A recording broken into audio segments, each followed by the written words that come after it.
चाहे जैसे मतलब सिर्फ वॉइस की ज़रूरत है। ठीक है, आज हम ये एसडीपी का प्रोसेस देख रहे हैं। एसडीपी मतलब सिंगल डोनर प्लेटलेट। अगर कोई ब्लड डोनेट करता है तो एक डोनर से एक यूनिट प्लेटलेट बनती है, जो प्राय 50 ml के अराउंड होती है। लेकिन एसडीपी के प्रोसेस में एक ही डोनर से हम 6 यूनिट या 12 यूनिट तक प्लेटलेट निकाल सकते हैं। डिपेंड करता है कि उस डोनर का खुद का फिटनेस कितना अच्छा है, उसका प्लेटलेट काउंट कितना अच्छा है, और हम इससे 1 या 2 मरीजों की जान बचा सकते हैं। क्योंकि 1 यूनिट प्लेटलेट, जिसको हम आरडीपी या रैंडम डोनर प्लेटलेट बोलते हैं, वो बहुत ज्यादा तो 5 से 6 हजार तक प्लेटलेट बढ़ाती है। और जिन मरीजों को सच में प्लेटलेट की जरूरत होती है, कि जिनका काउंट 20,000 से कम है और कुछ ब्लीडिंग टेंडेंसी है, या जिनका 10,000 से कम है, वो कम से कम 4 या 6 यूनिट प्लेटलेट लगता है उनको सेफ जोन में आने के लिए, या उससे ज्यादा लग सकता है। तो उससे कम का बहुत फायदा नहीं होता है। अभी प्लेटलेट की इतनी क्राइसिस है इस डेंगू सीजन में, तो एफेरेसिस एक समाधान हो सकता है इस क्राइसिस का। अब कौन कर सकता है एफेरेसिस, कौन करा सकता है डोनेशन?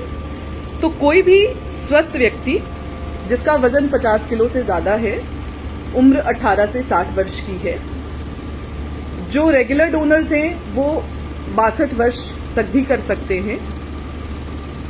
उनका प्लेटलेट काउंट 1.5 लाख से ऊपर होना चाहिए, पर जितना ज्यादा हो उतना बेहतर होता है।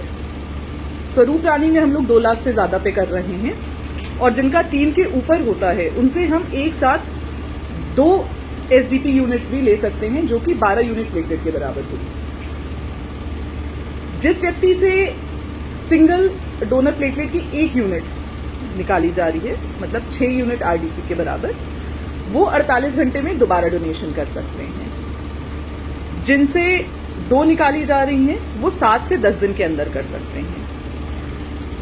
सिंगल यूनिट एसडीपी का डोनेशन एक व्यक्ति 1 महीने में 4 बार तक, और पूरे साल में 24 बार तक कर सकता है। कब नहीं कर सकता है? ये जो एफेरेसिस का प्रोसेस है, इसमें मरीज का खून निकलता है कलेक्शन प्रोसेस में, मशीन से सेपरेट होता है, प्लेटलेट अलग हो जाती हैं, और बाकी सारे कंपोनेंट्स प्लेटलेट के अलावा वो वापस ट्रांसफ्यूज हो जाते हैं। पर कभी कभी कुछ कंडीशन में ऐसा होता है कि कुछ रीट्रांसफ्यूजन रह जाता है, 20 ml, 50 ml, 80 ml। अगर किसी वजह से वो रह गया, रीट्रांसफ्यूजन कंप्लीट नहीं हुआ, तो मरीज को कोई दिक्कत तो नहीं होती है, पर उसको हम कंप्लीट ब्लड डोनेशन मान लेते हैं। और जितनी अवधि कंप्लीट ब्लड डोनेशन की है, पुरुषों के लिए 3 महीने और महिलाओं के लिए 4 महीने, हम उसी अवधि को इसमें भी टेम्पररी डिफरल मान लेते हैं कि उतने समय बाद ही आप दोबारा कर सकते हैं। इसके कोई खास नुकसान नहीं है, सिवाय कि चूंकि एंटीकोगुलेंट लगातार बॉडी में जा रहा होता है, तो थ्रू द प्रोसेस हम थोड़ा सा मरीज का इस मामले में ध्यान रखते हैं कि कुछ मुंह के आसपास सुन्नपन, टिंगलिंग, पेरिओरल टिंगलिंग जिसको बोलते हैं, वो अगर महसूस होती है तो बस उसका ध्यान रखते हैं, और उसके हिसाब से हम मशीन में कुछ वैल्यूज चेंज कर लेते हैं, एंटीकोगुलेंट का लेवल चेंज कर लेते हैं। ये तो रहता है।